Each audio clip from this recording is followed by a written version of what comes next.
আসসালামু আলাইকুম দর্শকবৃন্দ। সচরাচর কর্মব্যস্ততার কারণে আসলে হাঁটা আড্ডা দেওয়া বন্ধুবান্ধবের সাথে মেশা সময় হয়ে উঠছে না। আজকে দীর্ঘদিন পরে, যদিও একা একা, কাউকে সময় দেওয়ার সুযোগ হচ্ছে না।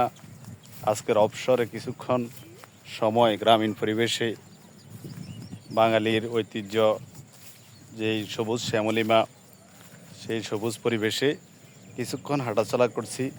আসলে উপলব্ধিটা অনেক ভালো লাগছে, যা বলে বোঝানোর নয়। যাই হোক, একটা সময় ছিল বন্ধু বান্ধব সবার সাথে একটা অবসর সময়ে নিজের গ্রামীণ এলাকায় হাঁটতাম।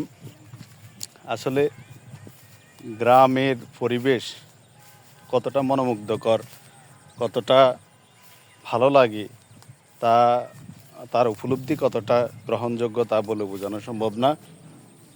তো আজকে দীর্ঘদিন পরে এই পরিবেশে হেঁটে উপলব্ধিটা আবার নতুন করে নেওয়ার চেষ্টা করছি এবং খুবই ভালো লাগতেছে।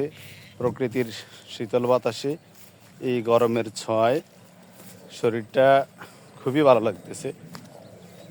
যাই হোক, আপনাদেরকে আমি গ্রামীণ পরিবেশে, এই সবুজ শ্যামল পরিবেশে দেখেন কত সুন্দর ফসলের মাঠ, এগুলো দেখাচ্ছি। এই যে একটা ভুট্টা ক্ষেত, কত সুন্দর দেখতে ফসলগুলা।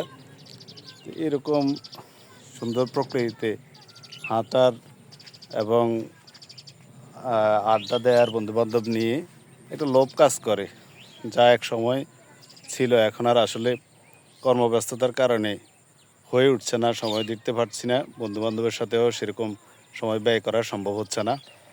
তো সবাই ভালো থাকবেন। দীর্ঘদিন পরে এরকম একটা পরিবেশে হাঁটতে পেরে খুবই ভালো লাগতেছে।